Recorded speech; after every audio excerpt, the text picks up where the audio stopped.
Hi. Perfect. Hi, I hope everybody is doing well and staying healthy and safe. So I'm just going to share my screen with everybody and make sure you can all see the presentation. My name is Professor Lopez. I'm an adjunct professor. I teach psychology at Diablo Valley College, and I also I went to Diablo Valley College as well. So I am a graduate. I studied psychology while I was at DVC, and I teach and also went to school at both the Pleasant Hill and the San Ramon campuses. So I did attend both, and now I teach at both campuses. During this presentation, if you have any questions, please, let me know by raising your hand, or you can type in the chat box. And then I will also have a Q&A session at the end too to answer questions. And I see that we have a question. So whoever has their hand raised, you can go ahead and take your mute off and ask it if you'd like. Hello, Professor Lopez. This is Hi. Lee. Everybody calls me Willie. I just wanted to say hi and welcome and look forward to this presentation. Thank you so much. Hi. So we'll go ahead and get started. So we're talking about campus resources and tips on improving mental health. So not only am I going to talk to you about campus resources for mental health, I'm also going to talk to you about resources that are available to you outside of mental health. So if you want any of these direct links, you can email me at nlopez@dvc.edu, and I'll also make sure to send the PowerPoint presentation in so it can be posted on the DVC website. But there's a lot of resources available to you. So we have the student guide, transition to remote instruction. We have a technology student loan request form if you don't have technology for your courses. We have the COVID-19 emergency grant, DVC online tutoring, Net Tutor, which some of your professors may have enabled in your Canvas course, Academic Support Center, which also may be enabled in your Canvas course. There's the DVC and community resources during uncertain times, coping during COVID, wellness group counseling, which I'll talk about today. There are free food resources. We have free food distributions at both the San Ramon and the Pleasant Hill sites. And we send out emails about that where you can go pick up food if you need to. We have the DVC grocery bag and food box distribution. And then there's also some weekly success tip emails that come out as well from the school. So these are a lot of resources that you have available to you. Like I mentioned, if you want a link specifically, or if you maybe are looking into another resource, you are more than welcome to email me. And for today's workshop, we're specifically going to talk about mental health resources that DVC is offering, and then also going to talk about mental health as a whole, and kind of, some tips and some self-care. So I, pulled a lot of this information directly off of the DVC website. So this is one of the flyers that is on the DVC website. And it says, it's not easy to try to balance school, work, and family life. Sometimes talking things out with a trained professional can help. So the DVC Wellness Program offers up to 5 sessions of 3 therapy for registered students. So students here are wellness counselors for many reasons. I know right now, we're in the middle of online learning. We're in the middle of a pandemic. And so this is one of the resources that is provided to you. So you have free 5 sessions of therapy for being a registered student. Counseling interns are providing therapy through Zoom. It's free, it's confidential, it's safe, and it's welcoming. So DVC Wellness is here for you. It's included the email, the Pleasant Hill number, and the San Ramon number. And again, like I mentioned, I will, email this PowerPoint to Know-How, which can get posted. So all of this information will be posted in the PowerPoint. There's also wellness resources. So it's normal to feel stressed and apprehensive during these unprecedented times. And there's 2 resources provided. So the Student Wellness and Mental Health Program, that's the screenshot that I just showed you. And then there's also these stress and coping tips as well that you can go over. So there's just some information on the site that you would be able to look at. That's a resource for you to go look at about mental health and wellness. So wellness counseling, like I mentioned, so you do have 5 free sessions available as a registered student.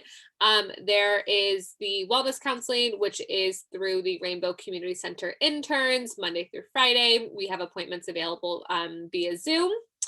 And there's wellness appointments. So you can schedule an appointment by filling out this referral form. You're not able to click into it in the PowerPoint, but I can make it clickable at the bottom. And so if you wanted to make a wellness appointment, you could fill that form out. You can call the number, or you can also email wellness@dvc.edu.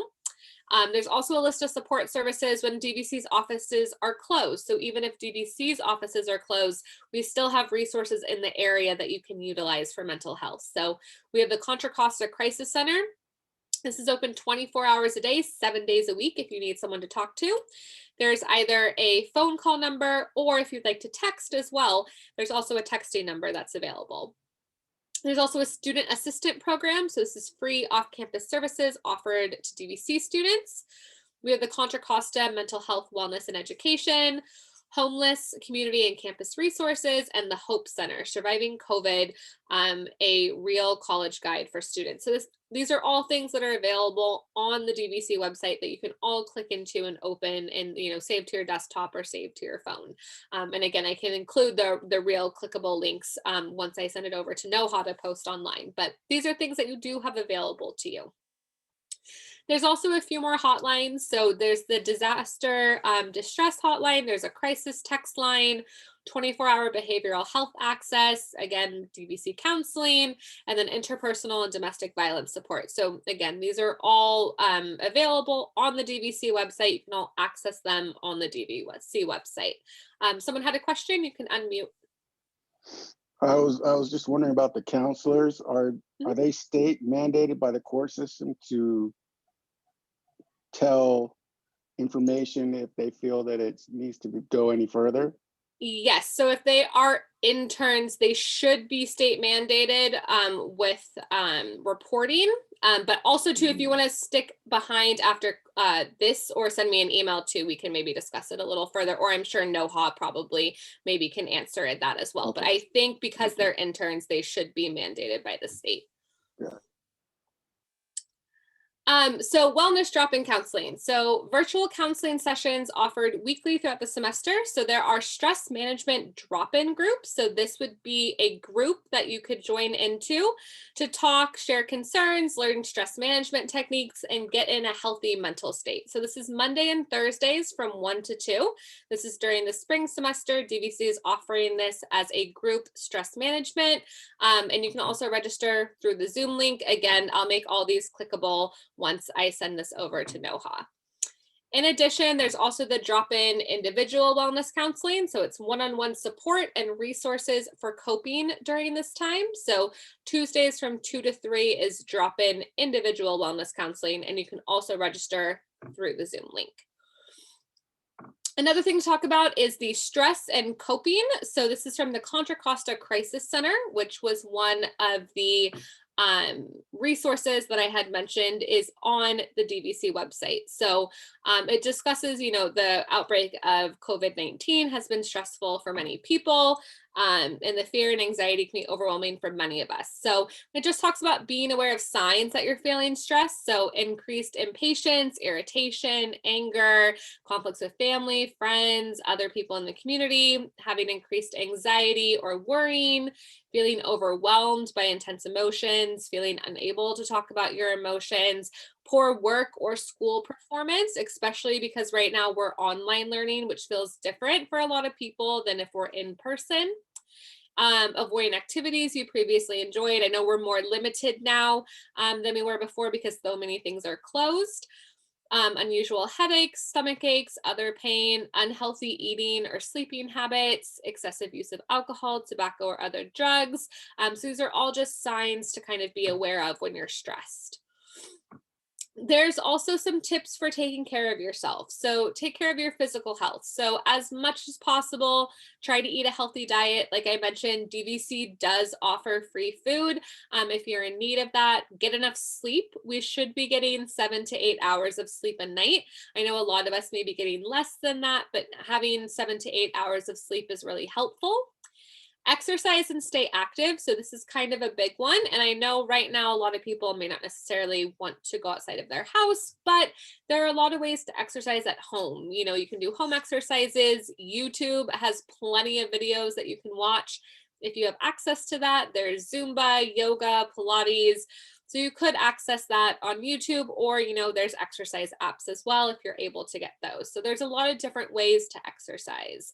Again, if permitted, go outdoors, make sure to wash your hands, take breaks throughout the day, try to connect with others as best as possible. We have a lot of different avenues now, if you have them, like Zoom or Google Hangouts. Instagram has now added like a FaceTime feature. So there are a lot of ways to get in touch with other people. Try to stay informed, find ways to help others, and then also ask for support when you need it. So I just mentioned all the resources that DVC offers. If you do need support, make sure to reach out to DVC, reach out to one of the numbers that I've provided, or, you can reach out to me and ask for a number. So make sure that you're reaching out if you need the help. So we're kind of going to jump into mental health now. So I've kind of gone over the resources that DVC does provide to you, both in regards to mental health and then outside mental health as well. And again, like I mentioned, if you want any of the direct links, you can always go ahead and email me, and I'm more than happy to provide them. So what is wellness? So wellness is not the absence of disease, illness, or stress, but the presence of a few things. So one is optimal physical and behavioral health. 2, a purpose in life. 3, active involvement in satisfying work and play, joyful relationships, and finally, happiness. And again, I know that we're in the middle of a pandemic. We've been online now for almost a year, and we've been in, a shelter in place for a majority of this time. So I know that some of these things are really, really difficult, especially in the current state. But we're going to go over wellness and kind of what the different things that make up wellness are. There are 8 different dimensions of wellness. And we're going to go over and talk about some ways to still try to work on these things, even though we're in the middle of a pandemic. So mental health is a state of well-being in which the individual realizes his or her own abilities, can cope with the normal stresses of life, can work productively and fruitfully, and is able to make a contribution to his or her community. And again, like I mentioned, I know that we're in the middle of a pandemic, and we're going to talk about things specifically for COVID-19 as well when it comes to mental health. So the 8 dimensions of wellness. So the first 2 dimensions I'm going to talk about are physical and emotional. So for physical, recognizing the need for physical activity, diet, sleep, and nutrition. And again, like I mentioned, we're supposed to be getting 7 to 8 hours of sleep. I will say this multiple times because I feel that it's important. But we want to make sure that we have a good physical dimension. So staying active, things as simple as just taking the stairs instead of the elevator, if you're able to do that, that counts for that category. Make healthy food choices as best able. Get enough sleep, again, 7 to 8 hours. And if you can, see your primary care doctor. So go get, your blood work done. Make sure you know what's going on with your health if you're able to. For the emotional side, coping effectively with life and creating satisfying relationships. So some things for this are being aware of your feelings, expressing your feelings to people you trust, seek support with upsetting emotions, and learn your strengths and things you want to improve. So working on these skills are a really important dimension of wellness, to be able to express your feelings, to be able to express them with people that you trust, to be aware of them, and then also to seek support when you need it. So like I mentioned, DVC offers a lot of different resources, both through DVC and then also outside in the community as well. The next 2 dimensions are social and occupational dimension. So for social, it's developing a sense of connection, belonging, and a well-developed support system. So again, I know we're in the middle of a pandemic. Some of us haven't seen our friends in, a year or a couple of different months. So this one may be a little bit harder right now while we're in the pandemic, but you can make a list of supportive family, friends, coworkers, and peers. You can make at least one connection each day by calling or emailing or visiting someone if somebody's in your bubble, or if you social distance or you want to wear a mask. Or, like I mentioned, there's a lot of different social medias now that have FaceTime options. So Instagram has that option, Facebook has that option. You also, if you have an iPhone, you can FaceTime someone or WhatsApp. There's a lot of different ways to get in connection with other individuals. There are still clubs going on online. So if you want to join a club or a social group or a volunteer group, those things are still happening virtually on Zoom. So DVC does have clubs that are meeting on Zoom, and you can check those out. And, get involved in a support group if you want. Like I said, we have that stress management group going on at DVC. These things are still happening. They're just happening in Zoom instead of in person. The next one is occupational. So getting personal satisfaction and enrichment from one's jobs and hobbies, exploring career or volunteer opportunities in an area you are passionate about, communicate with others regularly and get support when needed, consider taking breaks and learn from mistakes. Everyone makes them. So some of us are still working. Some of us have unfortunately been laid off or furloughed. We're all kind of in a different spot right now when it comes to this occupational dimension. And that's okay.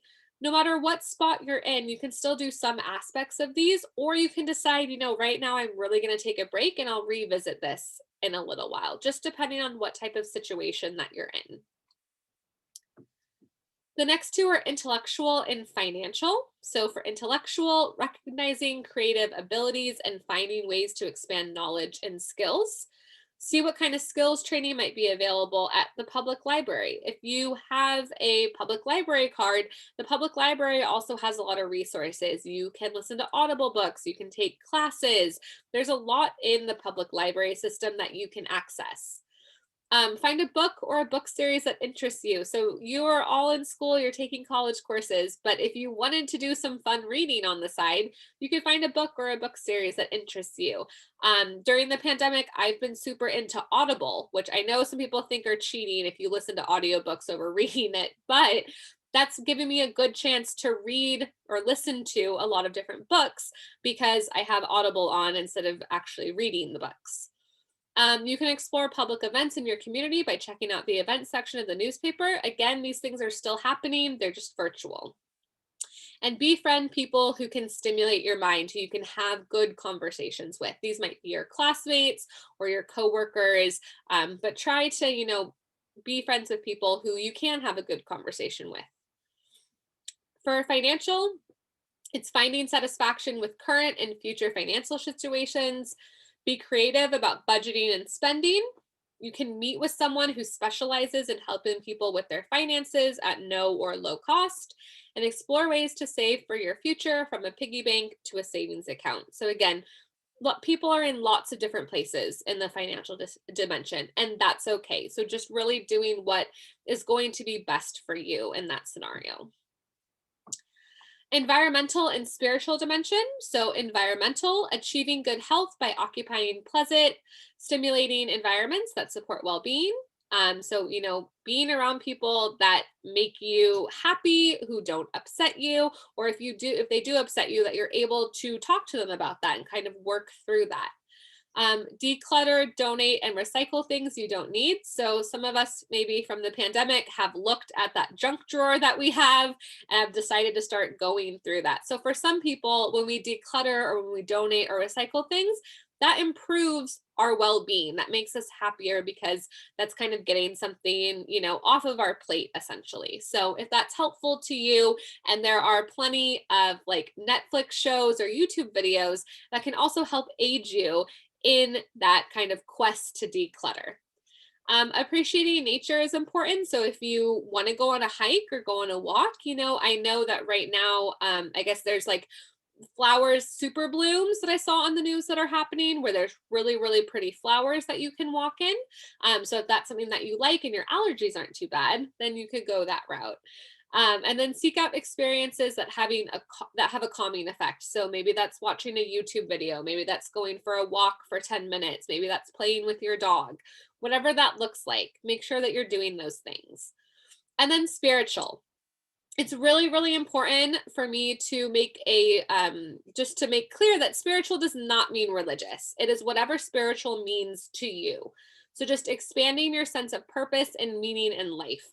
So make time for practices that enhance your sense of connection to self, nature, and others. This could be meditation, Discover what values, principles, and beliefs are most important to you, and find a community whose spiritual outlook you share. And again, like I mentioned, people are meeting on Zoom during this time. Those things are still out there for you to find. And then help others when they are in need. So these are the 8 dimensions of wellness and how the dimensions are interconnected. So wellness incorporates many dimensions of health that influences an individual's total well-being. So all the dimensions are interconnected. The financial dimension, for example, might affect how people feel they can succeed socially, and the occupational dimension may suffer if the intellectual dimension is being compromised. So I'll take an example with the financial and the social.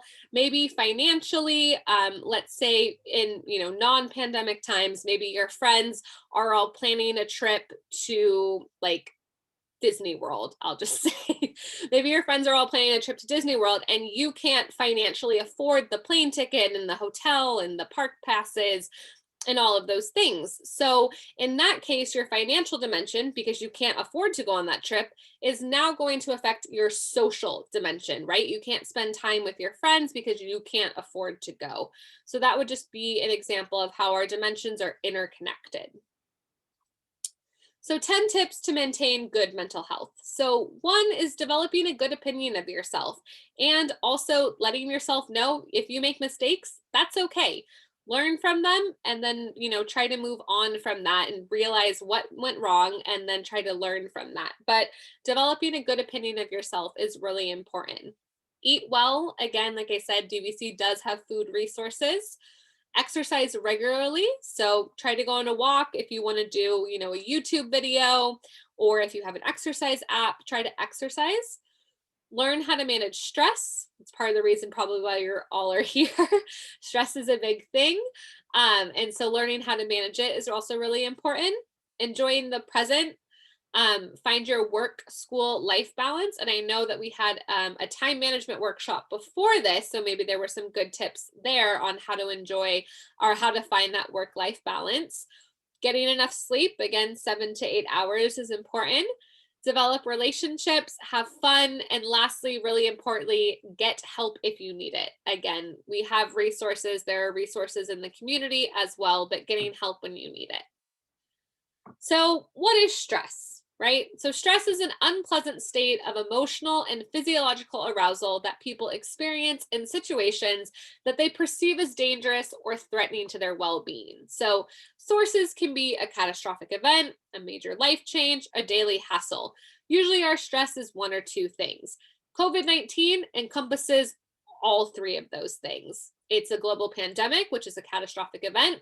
A major life change, school went online, relationship changes, you may be in a long distance relationship now or your friends live far away, financial difficulties and illness, and then finally daily hassles, social distancing, difficult living arrangement, normal activities have been disrupted, you're trying to balance work, you may have family or children, all these daily hassles now. So COVID encompasses all 3 of the sources that usually cause our stress when, beforehand, we may have just had 1 or 2 things that cause stress. So stress appraisal. So we're going to talk about, how we kind of deal with stress. So a potential stressor occurs. So I'm just going to use a bear scenario. So I enjoy hiking and I've seen a couple of bears. So I will use a bear scenario. So I see a bear and that's how we're going to go through this stress appraisal. So my primary appraisal is how threatening is this event to my well-being?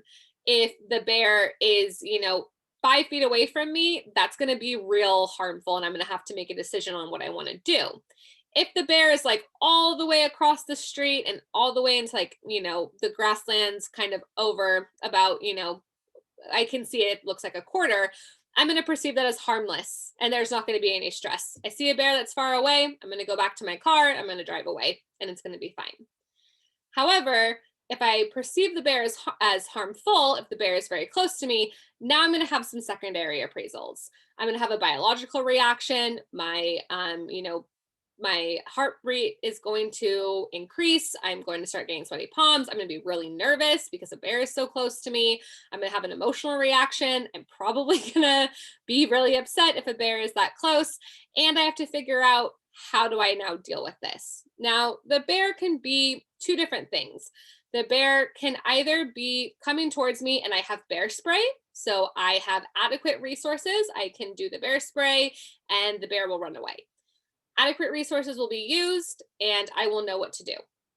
I'll handle it. Hopefully the bear will run away and the situation will be over. However, if I don't have bear spray and I don't have anything on me, I don't have adequate resources to deal with the stress that's in front of me. That's going to cause more stress. And so in that scenario, I'm gonna have to do two things. One, I'm gonna have to discover a new way of responding by finding a rock or something else, or I'm just going to remain stressed.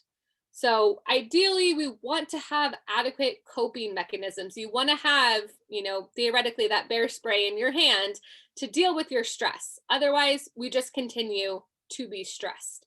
And that is not good for our mental health. Stress is really bad. It can lead to long-term causes, especially if we're stressed for a very long time. So not only is this primary appraisal, secondary appraisal, and then deciding if you have adequate resources or not happening, there's a couple of other things that are happening with stress as well. So we have novelty. Have I ever experienced it before? Maybe I've come in contact with a bear. Maybe I haven't. Predictability. Can I prepare for it? Event uncertainty. Do I know if it will happen? If we can answer no to all of these, that creates more stress. So for instances of COVID-19, have I experienced something like the pandemic before? No. Can I prepare for it? In a way. An event uncertainty. Do I know if it will happen? We don't necessarily know if we're going to catch COVID-19. We can try to practice, best practices as much as possible, but there's no 100% guarantee. So all of those things create more stress when it comes to COVID-19. There's also temporal factors that affect stress. So imminence, how soon will it happen? Duration, how long will it last? Temporal uncertainty, do I know when it will happen?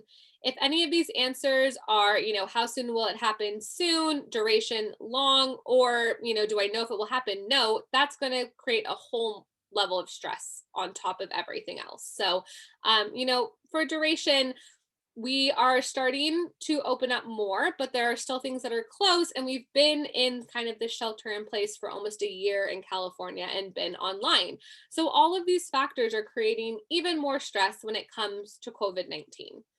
And just stress in general that you're dealing with. Again, if we don't have these adequate resources, then we're going to continue to be stressed out if we can't figure out ways to have adequate resources. So in regards to specifically COVID-19, and we'll also talk about some strategies in general, these are some coping strategies to hopefully get some of those. So one is seeking emotional support. So can I get comfort or understanding from someone?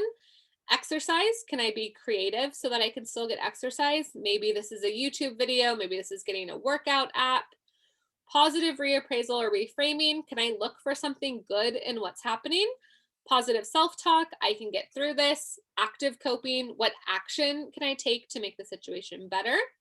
Planning, can I create a strategy for what to do next? And then seeking instrumental social support. So can I get help or advice from someone? So emotional support is, can I get comfort or understanding? Instrumental social support is, can I get help or advice? So all of these coping strategies can be applied to COVID-19, but can also just be applied to your daily lives as well. So having someone to talk to, whether that's a friend, whether that's a licensed individual, whether it's just, going to just kind of like a group that's been formed. So whatever that looks like for you, that's important. And exercise as well is really important for mental health, no matter if we're in a pandemic or out of a pandemic. So a lot of these strategies can also be transferred to just dealing with the daily stresses of life, not just specifically COVID-19. So some active coping strategies during COVID-19. So there's a couple of different ones. So one is for if you're living together with someone, if you're living apart, and then finally, if you're not in a relationship and you're living with family.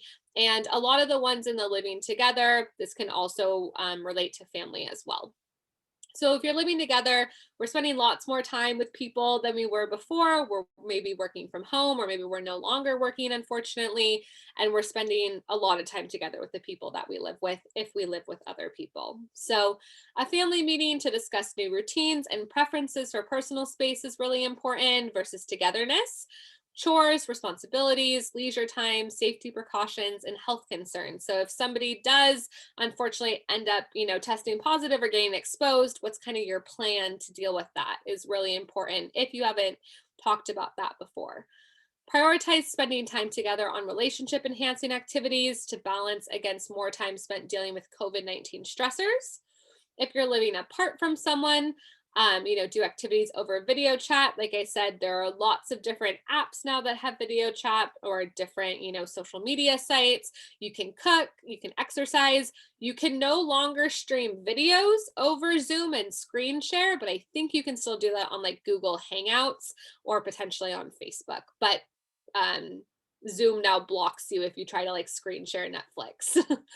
If you're not in a relationship, some suggestions for family, friends, and roommates that you may be living with. So self-isolation and social distancing are challenging, especially for introverts.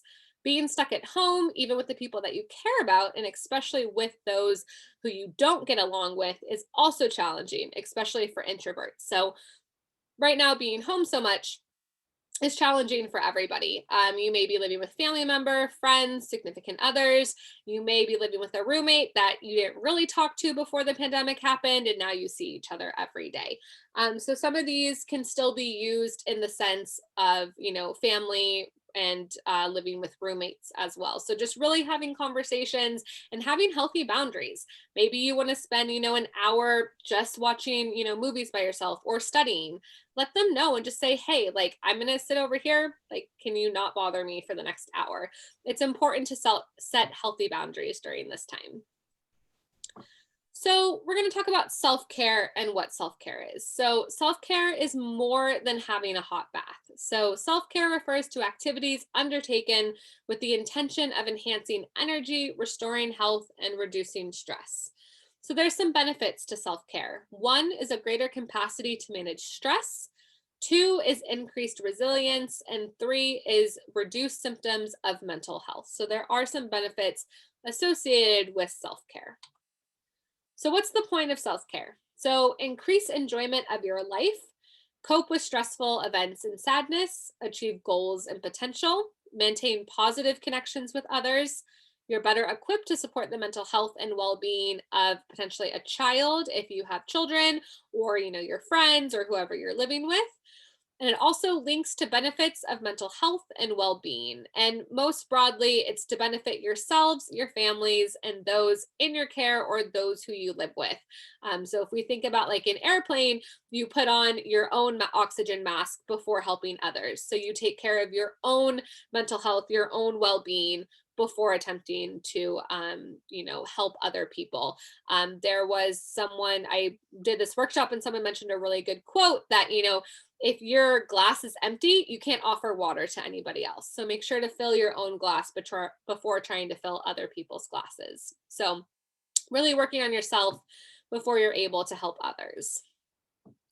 So self-care, some things that you can do. So physically, same things we've been talking about during this workshop. So healthy diet, regular exercise, and adequate sleep. Monitor and manage your stress in positive ways, make time for relaxation and fun, and limit the use of alcohol and other substances. So one thing that may be really, really difficult, especially given how much everyone has going on right now, make sure that you make time for self-care every day, even if it's just 10 or 15 minutes. Have time to yourself where you might practice meditation, you might watch a YouTube video. However self-care looks for you, make sure that you're making time in your daily life for that. It's really important.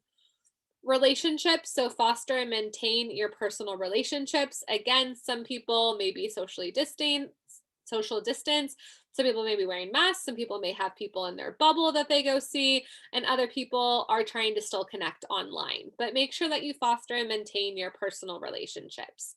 Try to strive for a balance between your work and your personal life or school and your personal life. I know now being online, everything kind of just blends together, but make sure that you're working towards healthy boundaries and making sure, at this time, I'm going to turn my computer off and do something else. For work and study, develop interests and friendships outside of your work or study environment. That may be, joining a club at DVC, or maybe getting involved with an online club somewhere else, but make sure that you're developing interests and friendships. Spirituality, if you have spiritual beliefs, make time for regular spiritual practice or relationships with others who share your philosophy. And again, spirituality does not mean religion, it means whatever spirituality means to you. And then finally, again, asking for help. If you need help, reach out and try to get the support that you need. So some self-care activities. So we're going to talk about mindfulness, gratitude, nurturing relationships, and self-awareness and reflective practice. And so I have a little potted plant that says take care of yourself. And as you can see, the potted plant is watering itself. And so it's growing a flower out of it. So the first thing we're going to talk about is gratitude. So gratitude is being thankful for someone or expressing appreciation. And it has a multitude of benefits. So it's got greater happiness and well-being, lower blood pressure, fewer feelings of isolation and loneliness, greater happiness, optimism, joy, and pleasure, more compassion and generosity, better sleep, increased exercise and care of health, and also reduced depression. So some ways that we can show gratitude are a gratitude diary that you may choose to write in every day to say the things that you're grateful for. A gratitude jar or box. Typically, people start these on the first day of the new year, but you can start it any day you want, where every day you put, you write on a little Post-it note of what you're grateful for, you date it, and then you put it into the jar. And then you pick a day that you're going to go through and read all of the notes. So typically people start on, January 1st and then read them on December 31st, but you can make any timeline you want. Daily reflection, so again, like a journal, and then you can also give thanks to people. So actually give people thank you cards or tell them that you're thankful and grateful for them, but actually tell people that tell people about your gratitude.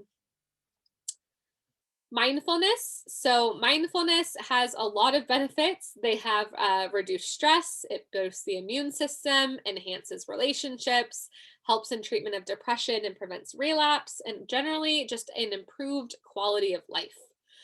So there have been a lot of studies, and studies have actually found that practicing meditation specifically, there's actually changes in the brain that happen as a result of practicing meditation. You actually get increases gray matter density in areas of the brain that are associated with learning, memory, emotion regulation, emotion intelligence, self-awareness, compassion, and empathy. So they've done research studies where they did brain scans of people before they practice meditation and after they've been practicing meditation, and they actually see this increase in gray matter.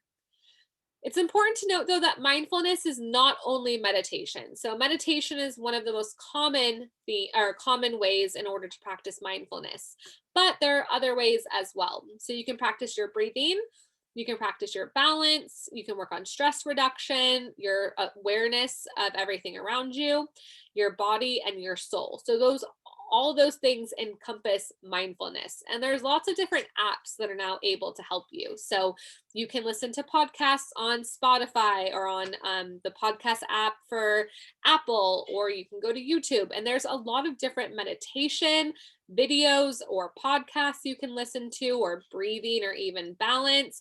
There's also apps specifically made to help you practice breathing or meditation. So there are a lot of different avenues that you can take. You can also create a practice on your own without the use of technology. That's possible as well. So there are a lot of different avenues that you can take in order to practice mindfulness. So the last thing is just reaching out. It's okay to ask for help. And I know I've mentioned this a lot tonight, but a lot of times we may be great at helping other people, but we're not great when it comes to helping ourselves. So especially if you're in a caring profession, you often neglect your own well-being and don't seek help when needed. Seeking help and being able to ask for that help is a strength. And again, there's a lot of different avenues that you can take to reach out for help. You can ask friends, you can ask family, you can talk to your general practitioner, you can talk to a psychologist, you can reach out and look at the DVC services that are being offered, or you can reach out in the community as well. So there's a lot of different areas to reach out, but if you find yourself needing help, make sure that you do that. So that is the end of this presentation. So now I just have time for some Q&A if anybody has questions. Does anybody have questions? I have a question. Mhm. Do you think it's a good time to get a massage from a massage therapist?